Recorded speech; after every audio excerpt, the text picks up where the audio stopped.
Good morning or afternoon. I don't know what time it is. It's hot, really hot out here. I wanted to show you guys what we are doing today and more importantly, how we plant.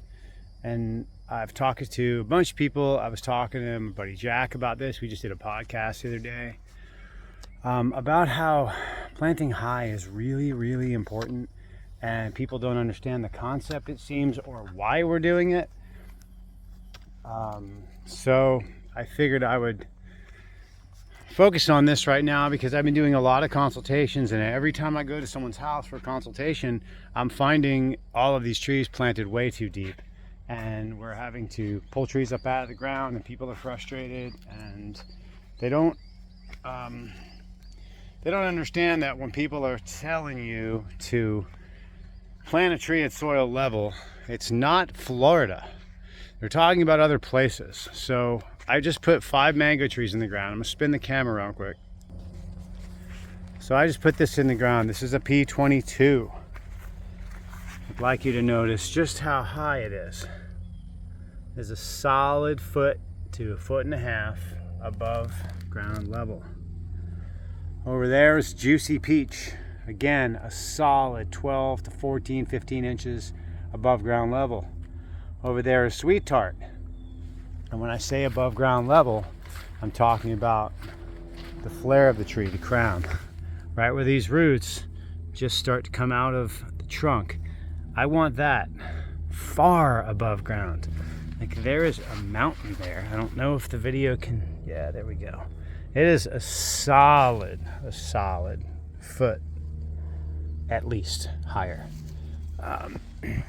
There's an Atolfo I grafted a while back. Pineapple Pleasure, that is an old tree, been in that pot a long time and finally going to get itself in the ground. But again, very high. This was in a 25. I planted about 4 inches in the ground. It's sticking up 1 foot, 1.5 feet. What we're going to do next, this just got its first dump of compost. Eli's on the tractor right now. He's going to be running loads to cover these. This one is now going to get 2 loads of mulch over top of it, and we'll spread this thing nice and wide. What I'm looking to do here is to encourage outward root development. I want these roots to be able to reach out and find their way into a happy environment. And a happy environment means where it has the ability to catch some water and some nutrients. In that black stuff that came out of the pot that tree was in, it has that. But over here, it's dry as bone.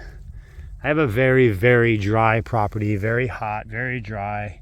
There's nothing in this. There's no reason that a plant would want to live in this. So I give it a good environment far outside of the root ball. I want at least a 5-foot circle, 6-foot circle around each tree when I plant it. That way they can take their time and settle, because they're going to settle. They're going to sink away a lot.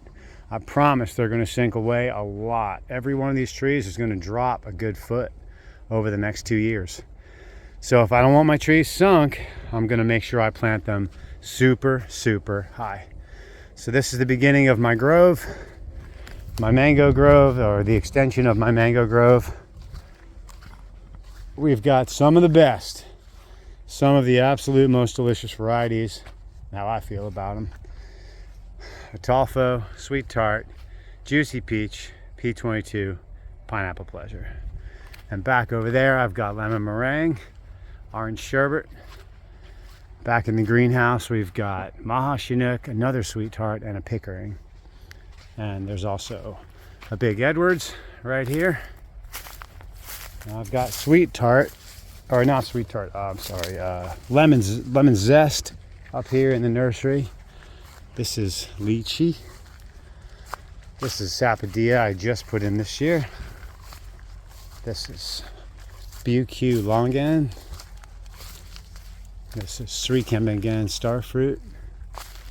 This is red hog plum. And this guy finally breaking out and giving me some flush. What a slow grower this thing has been, but it seems like she's finally ready to go. Lemon meringue definitely took her time getting started. I've had this tree a long time. We put it in the ground and it just really waited a while to get its roots dug in. I suspect that pineapple pleasure might do the same thing. Since it's an older tree, it's going to take a little longer to get established. This Edwards was actually similar to that, a very large tree when I put it in the ground, and it did all right. So this is the extension of the mango grove. Can't grow mangoes into land. I'm not okay with that. I don't accept that. I'm going to plant a whole bunch of Mexican sunflower around these guys too, to ensure that they get the warmth they need. And I will be putting a burn barrel right in the center, right here where I'm standing, so every one of these can get the benefit of my burn barrel. And then probably a banana in between each one of these guys. Hopefully that clears up some of the mysteries about planting in Florida, because it does seem to be a little bit of a mystery. And I go to people's houses and I have to tell them they have to pull all their trees up out of the ground and replant them. Everyone's disappointed, but maybe we won't have to do that anymore. So plant your trees high. High and tight. Smack that soil down good. Here, Eli's on his way up here with another load of material.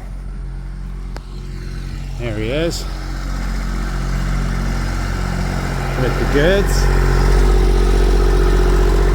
This is what we're using.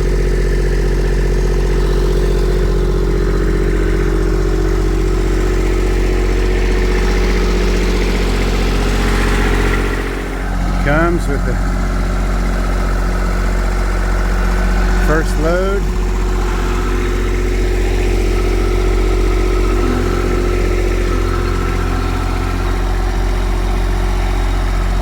And then he'll put another load on this other side.